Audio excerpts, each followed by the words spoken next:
नारायणं नमस्कृत्यं नरं चैव नरोत्तमं देवीं सरस्वतीं व्यासं ततो जयमुदीरयेत्। पूर्व समय में एक अजामिल नाम का ब्राह्मण था। वो ब्राह्मण बचपन में वेद वेदांतों का ज्ञाता और पूजा पाठ नित्य कर्म करने वाला था। श्री सूत जी महाराज कहते हैं कि ऋषिवरों, उस ब्राह्मण अजामिल की शादी भी हो गई।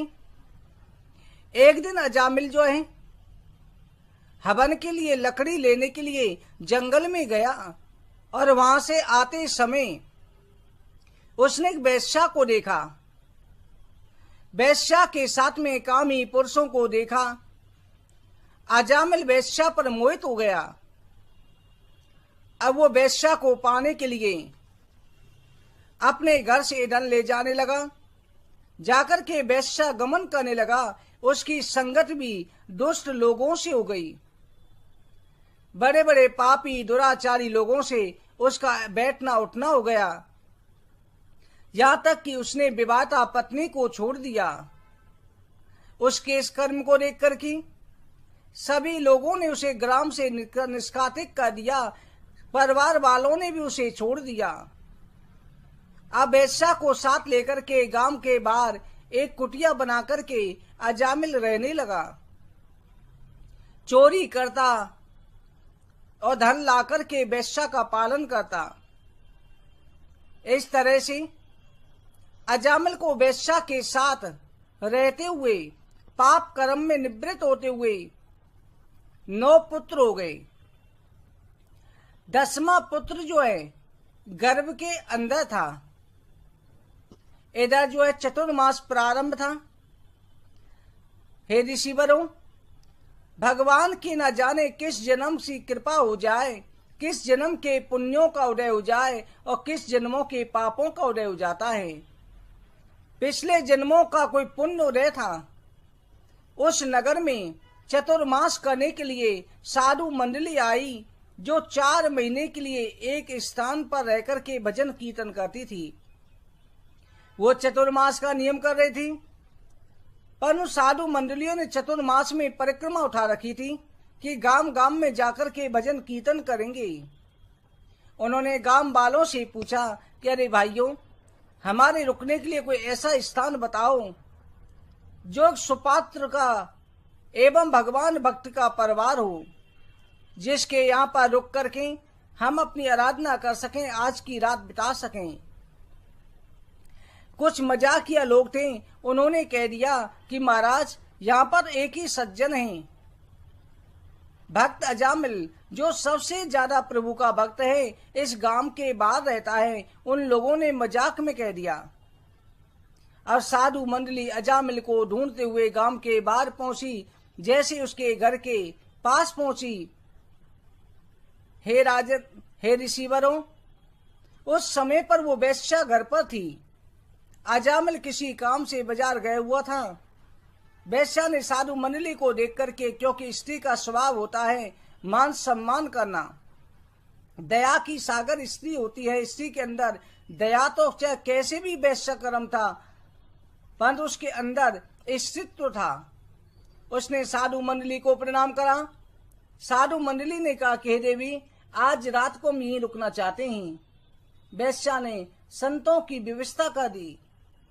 अजामिल आया। अजामिल ने आकर के साधु मंडली को देखा।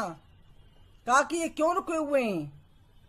वेश्या ने कहा, स्वामी, आप मुझसे बहुत प्रेम करते हैं। आपने मेरे लिए अपनी पत्नी को, परिवार को भी छोड़ दिया, धर्म कर्म भी छोड़ दिया, परंतु मैं चाहती हूं आज आप साधु संतों से कुछ ना कहें, इनको मैंने रोका है। अजामिल कहने लगा, कोई बात नहीं है, इनकी व्यवस्था करो। साधु संत रात में कीर्तन कर रहे। संतों को रात में ध्यान लगाते हुए पता चला, अरे ये तो एक वेश्या और पापी का घर है, हमारा तो धर्म नष्ट होने वाला है। अगर हम अभी छोड़ के जाते हैं तो अति सत्कार का अपमान होता है, और अगर यहाँ पे हमने अन्न जल भी खाया है तो इस परिवार का, गृहस्थी का हमें कल्याण भी करना होगा। परंतु ये पापी है, भगवान को मानता नहीं, धर्म कर्म छोड़ दिए हैं, लूट मार करना, चोरी करना इसका कर्म हो गया है। साधु संतों ने युक्ति निकाली, उन्हें पता चल गया था कि साधु संत जानते ही हैं कि अजामिल की अगली संतान जन्म लेने वाली है, और वो ये भी जानते थे कि माता पिता का बड़े पुत्र या छोटे पुत्र में बड़ा ही प्रेम होता है। प्रातः जब जाने लगी, साधु संतों ने कहा, अजामिल, किसी के घर साधु संत ब्राह्मण आते हैं तो बिना दक्षिणा के नहीं जाते, तुम हमें दक्षिणा भी दो। अजामिल ने कहा, महाराज, मैंने आपके दंड कमंडल छोड़ी, आपकी व्यवस्था करी, यही दक्षिणा है। मैं कहाँ संतों की सेवा करता हूँ। साधु संतों ने कहा, मैं दक्षिणा में पैसा नहीं चाहिए, हम केवल ये चाहते हैं तुम्हारी जो संतान होने वाली है इसका नाम नारायण रख देना। अजामिल ने कहा, ये तो दक्षिणा क्या हुई, ये तो मुझे प्रसादी हो गई, नामकरण का खर्चा भी बच गया। उसने कहा, जैसी आपकी इच्छा। साधु संत चले गए। जब संतान हुई तो हर समय पर अजामिल नारायण बेटा आ जाओ, नारायण बेटा कहकर के हर समय पुकारता रहता। अब उस छोटे बच्चे में, बेटे में इतना प्रेम हो गया, हर समय पर नारायण नारायण कहता रहता। नारायण आओ खाना खा लो, नारायण आओ पानी पी लो, इस तरह से कहता रहता। अजामिल के कर्म पूरे हुए।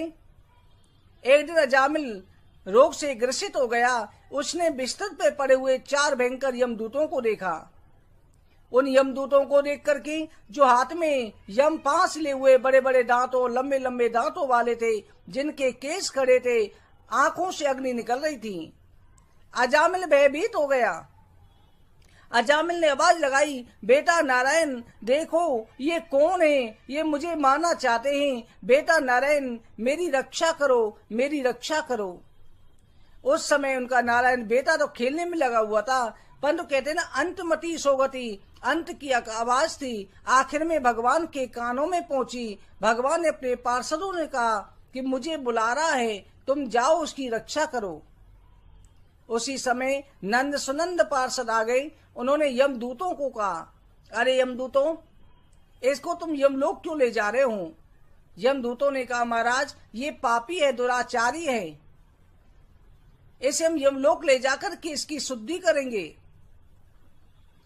भगवान के पार्षदों ने कहा कि इसने आखिरी बार में नारायण नाम का उच्चारण किया है, इसलिए इसके सारे पाप नष्ट हो गए हैं। यमदूत कहते हैं, प्रभु इसने तो अपने बेटे को बुलाया। पार्षद कहने लगे, चाहे बेटे के रूप में भजो, किसी भी रूप में भजो, अगर भगवान का नाम जिह्वा पर आ जाता है मुक्ति देता है,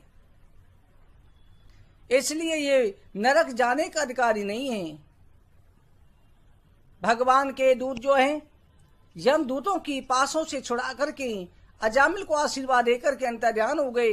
अजामिल ने सब कुछ दृश्य देखा, उसकी आंखें खुल गई। अजामिल को कुछ आयु और प्राप्त हो गई। अजामिल ठीक हो गया। स्वस्थ होते ही उसी समय घरबार छोड़ करके मन में घृणा करते हुए कि मैंने ब्रह्मत्व को नष्ट कर दिया, मैं महापापी हूँ, अपने मन को धिक्कारता हुआ हरिद्वार चला गया और वहां पर भगवान में ध्यान लगा करके तपस्या करने लगा।